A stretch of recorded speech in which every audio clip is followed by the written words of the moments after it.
Olá, olá, olá! Negros Online. Hoje um tema quentíssimo: o racismo no livro de Monteiro Lobato. O convidado hoje é Antônio Gomes da Costa Neto, meu querido amigo e irmão de longas batalhas.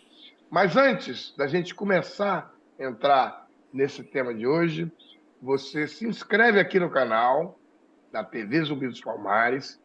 Aproveita, dá o like lá se você gostou e também deixe o seu comentário sobre esse programa da TV Zumbi dos Palmares com a parceria com o canal universitário. E não se esqueça também de se direcionar ao vestibular da Universidade Zumbi dos Palmares, que está já aí nas portas. É isso aí. Mas então, Antônio Gomes da Costa Neto, professor, doutor, querido amigo de longas batalhas, faz parte do IARA, Instituto de Advocacia Racial e Ambiental. Fizemos ainda há pouco tempo um curso sobre reparação da escravidão no IAB. Ele foi um dos professores do Instituto dos Advogados Brasileiros.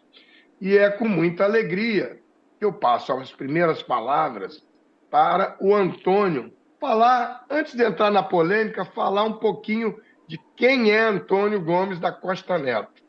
Vai aí, Antônio. Obrigado, meu querido irmão Bertadame, obrigado por essa oportunidade de estar aqui com vocês na TV Universitária, TV dos Zumbi dos Palmares. Sou doutor em Ciências Sociais, mestre em Educação. Todo o meu currículo de pesquisador é para educação para as relações étnico-raciais, tanto em perspectiva comparada Brasil e Uruguai, como dentro das políticas de avaliação no sistema educacional. É sempre com felicidade que a gente chega aqui para falar um pouco sobre o tema. O Antônio tem muitas passagens da minha vida pessoal, são construídas com esse cara aqui. Nós fizemos audiência lá no Supremo Tribunal Federal, no gabinete do ministro Fux. Tinha umas 10, 30 pessoas do outro lado da mesa e só nós, do lado de cá, e umas 3 ou 4. E o Antônio era parte, porque ele era o impetrante, o autor da ação que levou à justiça, ao judiciário até hoje, a questão de você ter situações, falas racistas no livro de Monteiro Lobato.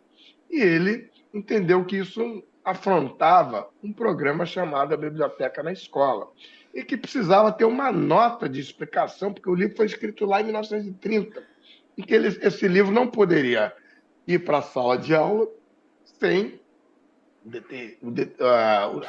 a tratativa, sem um tratamento que explicasse isso para os alunos e não colocasse o racismo in natura, o racismo próprio de novo lá, porque isso vai reincentivar o racismo. E aí ele fez a denúncia para a ouvidoria da CPI, eu era o ouvidor, e depois que submeti ao órgão do MEC, que deu toda a razão para o Antônio. É isso mesmo, Antônio? Fale com as suas palavras para todo mundo entender e não dizer que é censura. Perfeitamente, Berta. O que nós fizemos? Como qualquer cidadão faz, qualquer pessoa que trabalha com política étnico-racial, na perspectiva do antirracismo? O livro estava sendo utilizado dentro das escolas e esse livro tinha duas características específicas que estavam sendo nas instituições de ensino. Ele tinha uma observação que, para ser usado naquele ano de 2009, ele deveria obedecer à nova ortografia da língua portuguesa. Estava lá na capa do livro. E dentro do livro fazia questão de afirmar, no caso é do livro Caçadas de Pedrinho, de Monteiro Lobato, que não se pode caçar onça, porque isso é crime. Então, fazendo uma ressalva muito importante. O que a gente fez? Nada mais do que perceber se existe a ressalva da nova ortografia, da mesma forma a importância de falar que crime, a prática da caçada da onça, que é um crime ambiental, falamos, nada mais justo que um livro também que foi escrito numa época que se divulgava a eugenia como ciência, se tentava fazer o racismo científico como política pública dentro do Estado brasileiro. O que a gente fez? Falou, não, vamos pedir providências nesse sentido. E aí é que teve a grande boa ideia de chegar junto à CPI também naquele momento. E foi bom, porque na época o Bertadame era nosso ouvidor da CPI. E isso é fabuloso, porque quando você encontra alguém que está disposto a ouvir, porque nessa temática racial, gente, a gente também precisa ter gente que nos ouça. E aí, onde a gente encontrei lá o Bertadame, com um sorriso, assim, acolhedor, isso eu não posso negar, sorriso acolhedor, a gente nem se conhecia, mas o sorriso foi acolhedor, na mesma hora recebeu, conversamos, falou, vou tomar as providências pertinentes ao caso, não disse se já ia fazer o que, mas ia tomar as providências. Foi aí que o processo começou a andar, foi que aí que ele encaminhou esse material para o MEC. O MEC, naquele primeiro momento, fez uma manifestação, inclusive falando isso, que tinha que ter essa nota explicativa, que essa nota explicativa, constando nesse mesmo dado, deveria ocorrer para todos os demais livros e que tivesse a mesma questão da temática racial. Particularmente foi perfeito. E aí, depois, o MEC mudou o seu direcionamento. Na época, essa mudança de direcionamento levou ao que a gente chama hoje, não de obrigatoriedade, mas o que eles dizem que agora é uma sugestão. Ou seja, pode ou não fazer, não é mais nada obrigatório. Foi aí que a gente começou a discussão. Pois é, acabamos depois, eu deixei de ser ouvidor e fomos parar no Supremo Tribunal Federal, e agora teve esse julgamento no Superior Tribunal de Justiça, e que não entendeu que a ação não estava correta, que tinha que ter esse outro tipo de ação, o que, na minha opinião, está equivocado, porque trata-se de uma ação constitucional, foi feita contra o presidente da República. Primeiro eles tiraram o presidente da República, agora eles estão dizendo que a ação não serve. E está aí. E a polêmica que esse case, eles chamam de leading case, provocou, foi imensa, porque isso fez aparecer novas descobertas, novas pesquisas sobre o Monteiro Lobato e sobre as defesas racistas de Monteiro Lobato, que se assemelham às defesas daqueles que eram contra a abolição da escravidão. Pega daí, Antônio. E aí chegou a estratégia maravilhosa que o Humberto Adame falou. Por que a gente não questiona isso também no Poder Judiciário? E vamos para o Supremo Tribunal Federal, porque na época nós fizemos um recurso administrativo dessa decisão e esse recurso poderia ir para a Presidência da República, que, aliás, o próprio órgão de igualdade racial, já o Bertadão não estava mais lá, mas na época da ministra Baixo, também recorreu dessa mesma decisão à Presidência da República. Mas a grande sacada que o Bertadão fez foi, se a gente pautar isso no Supremo Tribunal Federal, se discute.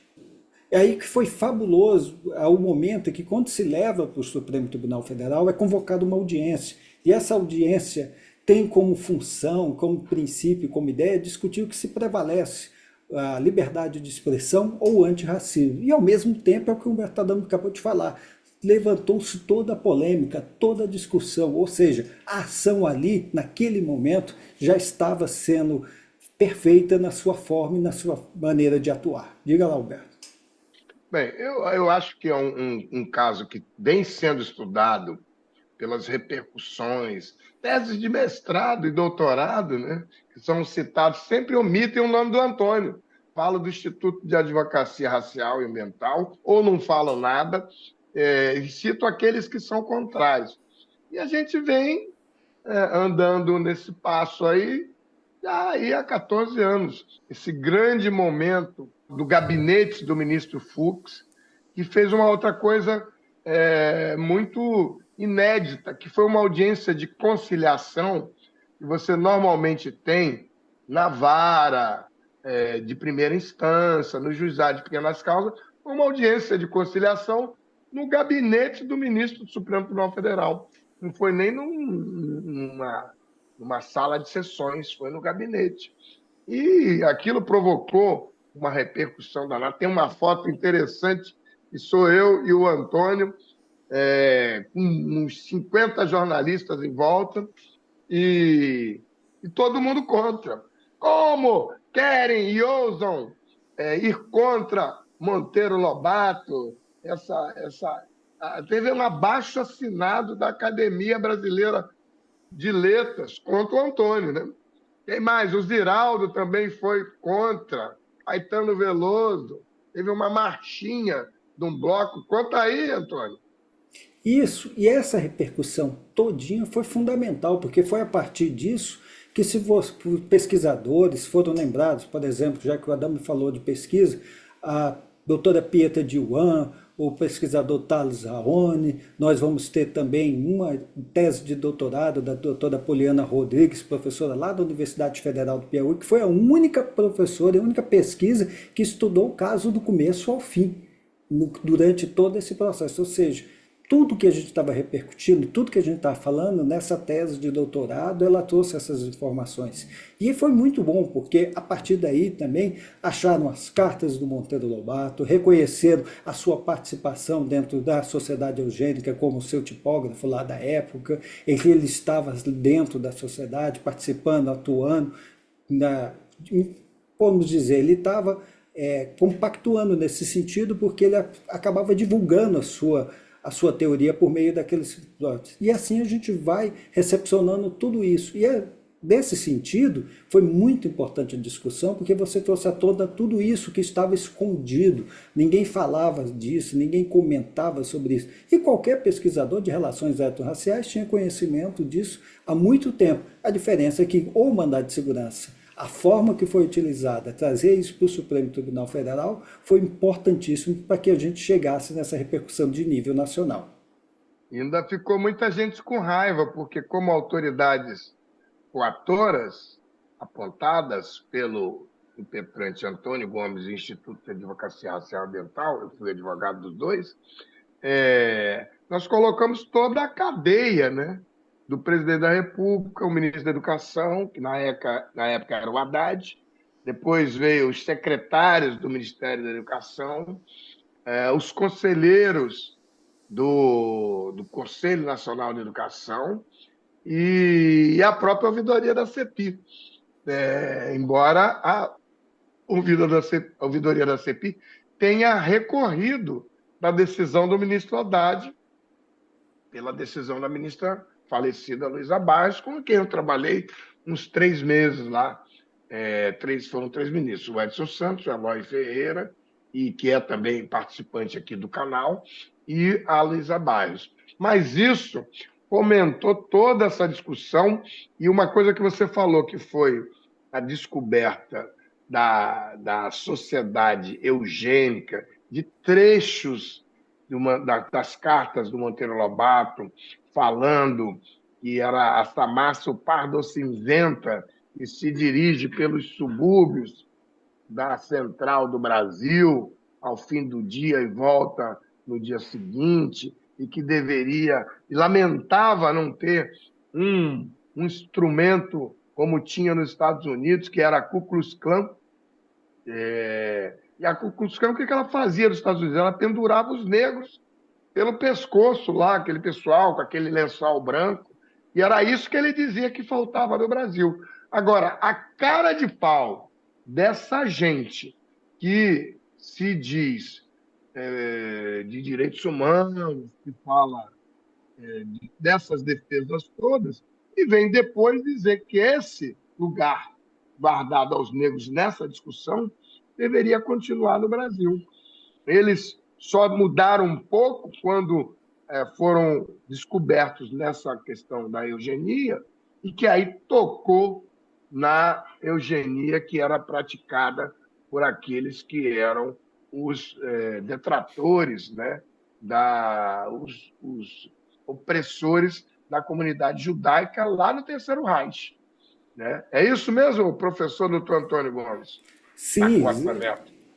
é exatamente todo esse seu comentário, porque a gente tinha toda uma constituição do racismo científico desde a época do período colonial. E o que foi representado isso? Isso veio representado depois nas políticas educacionais, na política pública, tanto que a gente chegou ali na Constituição de 1984 propondo a educação eugênica. Haviam departamentos com essas propostas, você tinha esse objetivo, transformar essa política em política de Estado.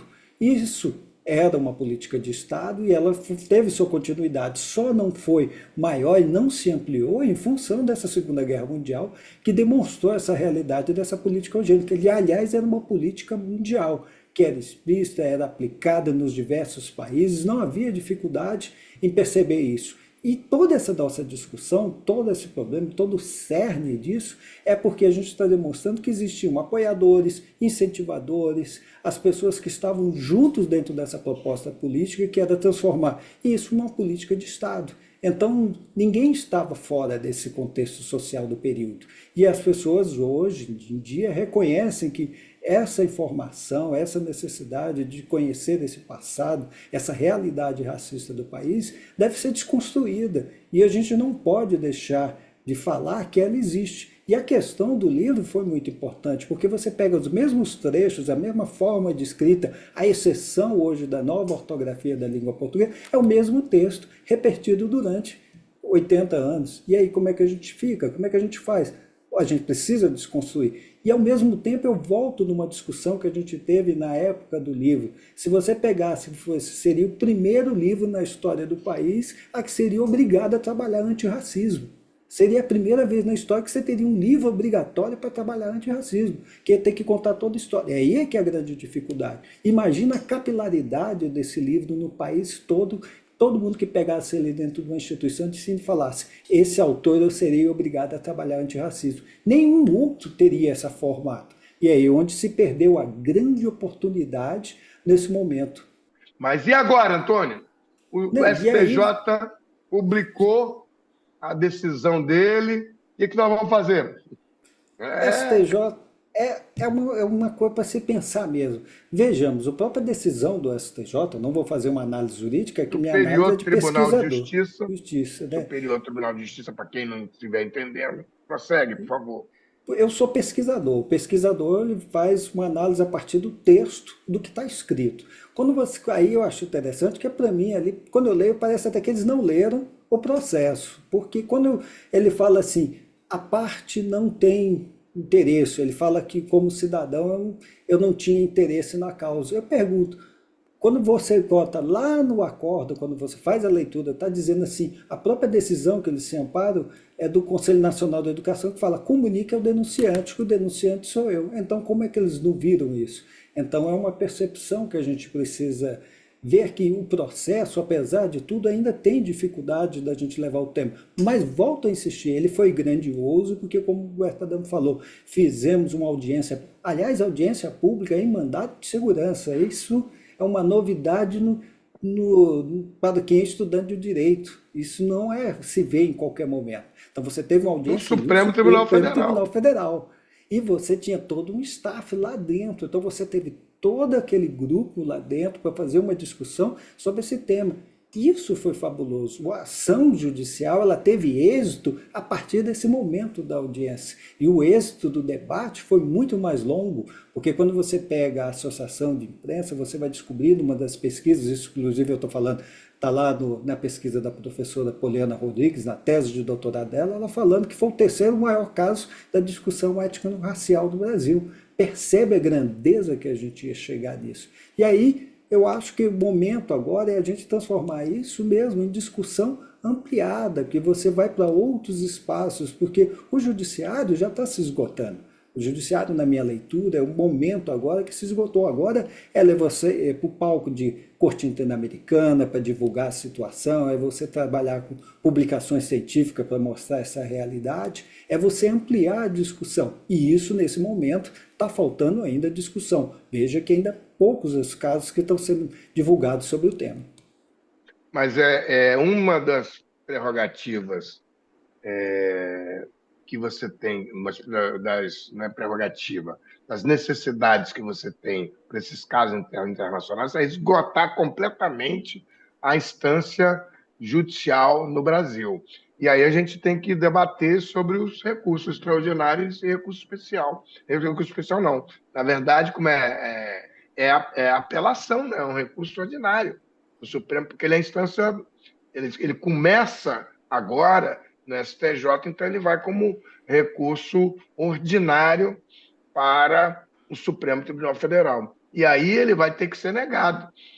Mas eu tenho que, como advogado, eu acho que é preliminar você esgotar completamente a instância judicial para depois ir para a Corte Internacional. Então, vai ter. Eu acho que dá para fazer as duas coisas. Eu sempre acho que dá para fazer as duas coisas. Não E tem o que falar. Você está sempre exposto. Desse ponto a gente tem que fazer o elogio ao Bertadanne, porque é uma das dificuldades que a gente tem quando a gente vai fazer o que a gente chama de controle social, que é ter alguém ali que nos apoie junto para poder nas instâncias judiciais, nas instâncias administrativas, e estar disposto, porque ó, são 14 anos aí, falar 14 anos junto, não é qualquer um não, gente. Tinha muita gente que nesse meio tempo já teria ido embora. O Bartadão está lá firme, discutindo, pro bono, levantando né? tanto, e pro bono. Quem faz isso Pro hoje em bono, dia? para quem não é da área de direito, significa de graça. Quem faz isso na advocacia hoje? Quem é o que vai fazer isso pelo Estado? Quem está lá na... Aliás, o Bertadami tem até uma obra que ele ainda não publicou, mas eu estou aqui lembrando dele, nossa Advocacia de Combate, que ele fala justamente isso, ele demonstra todo esse histórico de como é que você está ali atuando. É muito tempo que você faz, são muitos processos, são muitas indas, muitas vindas, busca daqui, apoio de lá, é todo o tempo constante. A gente precisa pensar que isso não é fácil. Imagine se a gente tivesse, como propõe lá o Superior Tribunal de Justiça, que a gente fosse lá por uma ação civil pública, não teria essa repercussão. Como é que você ia chegar nessa repercussão nacional? E não posso deixar de fazer até um elogio ao ministro Fux, que na época vislumbrou isso. E não é qualquer acadêmico que verifica isso, não. Isso ele é grandioso. Isso eu tenho que reconhecer, né? Explica aí, nesse minutinho que falta, como é que foi a construção para chegar à proposta, à tese, depois o Supremo Tribunal afastou, mas não ficou um tempão para decidir a tese de como chegava ao presidente da República para poder botar o Supremo Tribunal Federal, porque essa construção é do Antônio. O que a gente pensou e o que a gente fez? As instâncias administrativas precisavam ser esgotadas. Essas instâncias administrativas, o que eram? Primeiro, a gente tinha o Conselho Nacional de Educação. O Conselho Nacional de Educação decidiu, dessa decisão que ele toma, quem homologa ou não, se parecer até ter seus efeitos, é o ministro da Educação. Então, no momento em que o ministro da Educação fez essa decisão, nós falamos, podemos recorrer ao ministro da Educação e esse ministro da Educação poderia ou não se manifestar de sentido contrário ou favorável. O que nós fizemos? A estratégia foi, vamos fazer o recurso administrativo dentro do tempo cabível à presidência da República e a presidência da República para se manifestar. E por que nós fizemos isso? Que poderia ou não o ministro da Educação da época fazer um juízo de retratabilidade, entender que caberia ou não. E o que aconteceu? A presidência da República não se manifestou e nem havia nada do Ministério da Educação e, consequentemente, nem apreciado o pedido da CPI. O que nós fizemos? Dentro do prazo legal, fizemos o processo judicial e fizemos um pedido de avocação extraordinária à presidência da República justamente pela ausência de decisão dentro do prazo. Não havendo decisão, o que nós fizemos? Recorre-se ao Supremo Tribunal Federal, que é a instância para se apreciar. Imagina, a gente iria ter a presidência da República se manifestando. Isso seria também inédito para a gente, se a gente tivesse a presidência da República se manifestando. Então, toda a construção do tempo foi desse sentido. Olha, e eu tenho aqui pergunta do Carlos Xavier, aqueles que nos assiste aqui e que nos dirige. E o que fazer com essas publicações racistas? Mudar as palavras, tirar de circulação, censurar Monteiro Lobato? Fala aí, Antônio Gomes da Costa Neto. O que se pretendia dentro da decisão, o que se pretendia dentro desses livros, o que se foi feito naquela época? Aquela época era, gente, livro didático, paradidático, aqueles livros que são dentro da escola, costumeiramente eles vêm acompanhado de uma notinha, de uma informação, ó, trabalha essa questão, não se muda o contexto, nem se fala em alterar a linguagem, só fala assim, você deve dar atenção à questão racial que envolve o livro. Se existe racismo no período, você tem que debater o racismo com o livro. Então, o que precisava? Precisava desse informativo. Precisava ter a certeza que todo livro que fosse comprado e adquirido, porque nesse caso o Conselho Nacional da Educação autorizou a aquisição com recurso público de qualquer livro que contenha estereótipos, preconceitos ou racismo. E isso foi consolidado pelo Superior Tribunal de Justiça. Nesse sentido que não há ilegalidade na adquisição, mas só que você precisa da obrigatoriedade. E como é que a gente faz isso? Todas as informações relativas a esses livros precisam constar uma nota informativa que precisa ser trabalhado. Imagina qual é a consequência natural que você tem. Se você tem dentro da educação básica um livro que tem que ser trabalhado obrigatoriamente a questão racial, você vai ter reflexo posteriormente na formação dos profissionais da educação que lidam com esses livros, na formação dos gestores, na prática daqueles que trabalham com projeção orçamentária. Toda a estrutura que funciona dentro dos sistemas de ensino teriam que observar, inclusive na formação inicial, que é aquela que você faz na sua faculdade, e na continuada, através das escolas de governo, que seria uma das maiores questões que a gente poderia ter até hoje. Eu queria concluir, a gente está terminando, mas eu queria pedir para você que está nos assistindo, se você concorda, se você discorda sobre essa polêmica do Monteiro Lobato, vem aqui nos comentários e deixe a sua opinião. Vamos levantar esse assunto e espera que o Antônio Gomes, essa cara de bonzinho, ele é tudo isso que você viu aqui e ele apronta muito. Vamos lá, Antônio, suas despedidas no tempo que nos resta.